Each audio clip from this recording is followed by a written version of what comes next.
Welcome back to my channel, guys. Today I'm sharing my favorite carrot cake recipe with you guys. So here it is written down. If you want, you can pause the video and copy it down. And then here are my dry ingredients, which is my flour, baking soda, salt, cinnamon, and ginger powder. Now I'm going to combine my wet ingredients. So I have my white sugar, my brown sugar, 1 1/4 cup of oil. I'm going to add the vanilla extract, and then I'm just going to whisk it together with my whisk. And then I'm going to start adding the eggs one at a time after the sugar and the oil are completely combined. If you want to use like a regular hand whisk, you can go ahead and do that, but I didn't feel like putting in all that arm work, so I used my electric whisk.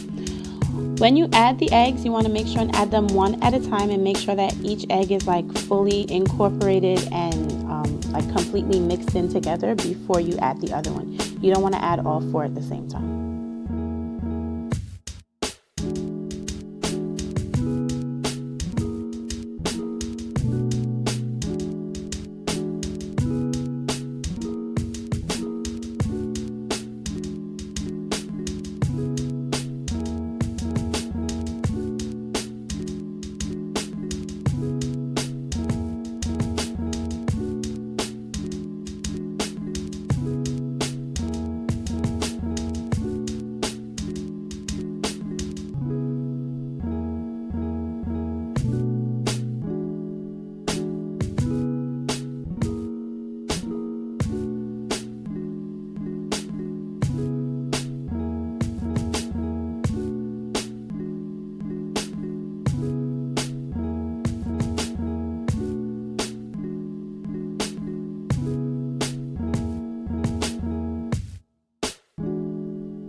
So I sped up that video a little bit, but basically once this is the last egg, so once all the eggs are fully incorporated, I just kind of like cleaned up the sides of the bowl a little bit.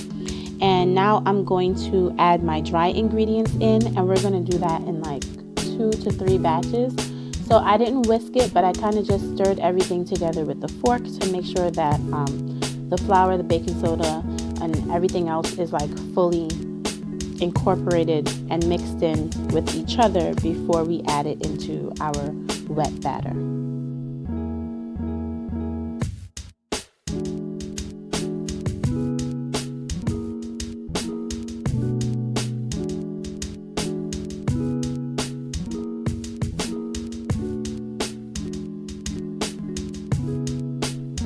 So as we're adding the dry into the wet, we want to kind of make sure that we're folding the dry into the mixture, and so you just basically want to scrape it from the sides and then come up the other side and down the middle.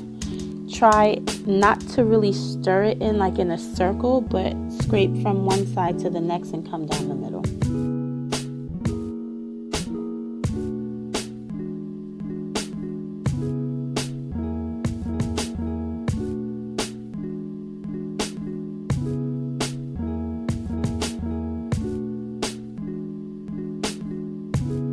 So now that we're done folding the dry into the wet, we're going to add our raisins, carrots, and walnuts. You can play with the recipe here a little bit because it calls for 1/2 cup of raisins. I just added a handful, and it calls for 1 cup of chopped walnuts.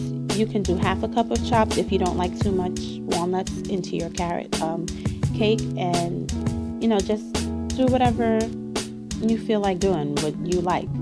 So again, we're just going to fold this in, and afterwards we're going to divide this into 2 9 or 8-inch cake pans.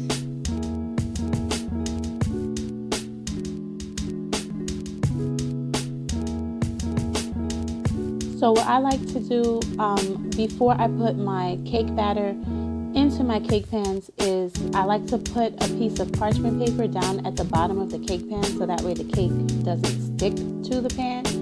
So here I've basically just put the cake pan over that piece of parchment paper and I traced it and cut it out. So this second sheet, I just want to show you guys how you can like cut a piece of parchment paper and fold it in half a few times. I think I folded it twice. Then you're going to fold it up by the corner into like a triangle, and then you want to cut the top edge off into like a semicircle, so that'll give you a circle to put into the bottom. Because we already have the first tracing, I'm just going to put them next to each other so that way they can be the same exact size, because as you see, the one I kind of free-handed was a little bit bigger. But even if you decide to use it a little larger, that's fine. It just gives you a little bit more assurance because the paper goes up the sides of the cake pan. So what I did here was I already greased it. I sprayed my pan with like some baking spray, cooking spray, and then I added the paper into there. I'm using one regular pan and then one springform pan. So I'm just going to basically do the same with this, and then I'm going to spray the pans again with the paper in there. I'm going to spray it and flour it to make sure that the cake doesn't stick to the sides also.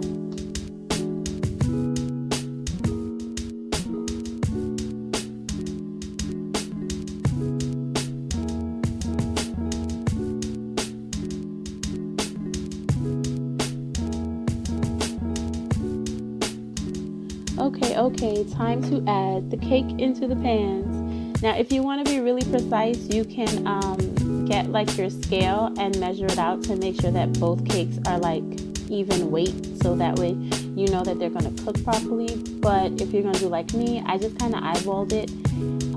What I'm doing here is just like once I put the batter into the pan, you kind of want to lift it up a few inches and then let it fall back down, or kind of just like bang it onto your counter a little bit.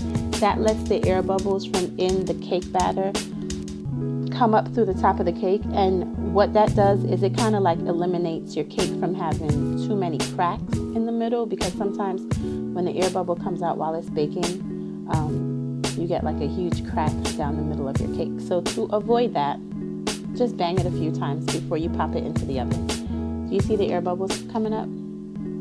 So that's like the point of it. It's a little bit noisy, but it's cool because your cake comes out looking a whole lot prettier at the end.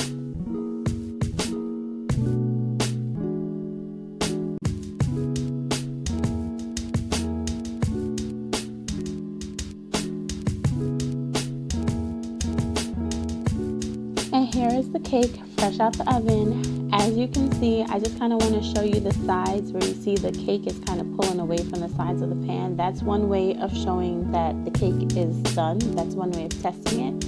Another way is by inserting a clean knife like what I just did, or a clean toothpick into the cake, and you just want to stick it in all the way to the bottom and pull it back out. And if it comes out with any gooiness, then you know that the cake is not done. You want to put it back in the oven for about 5 more minutes and then check it again. But my cakes were in the oven.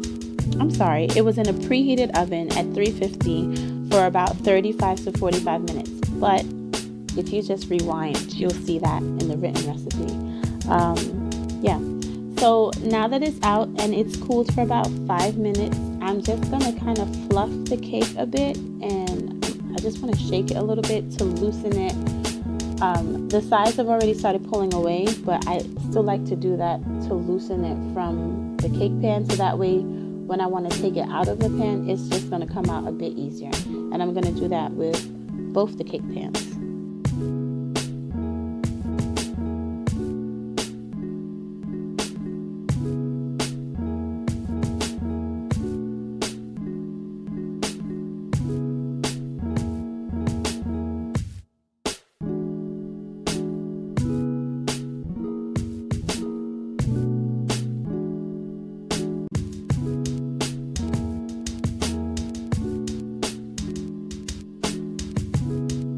So I've moved over to my freezer so that way you guys can see how I take the cake out without breaking it. So I just kind of palm the whole thing and flip it over, and then I'm going to put it onto my cooling rack so it can cool completely. And then with the springform cake pan, we're just going to like flip the latch right there. And once you do that, the whole sides of the pan open up. Most people use this cake pan to make like a cheesecake because that way it lets it release really easily. But yeah, I used it today. And as you can see, the paper on the bottom is going to allow it to come off really, really easily from the bottom. And there you have it. So I didn't show myself icing the cake, but basically I just used some cream cheese icing from the box. And here it is assembled. So I hope that you guys enjoyed it. Please, like, comment, and subscribe, and come back for another video.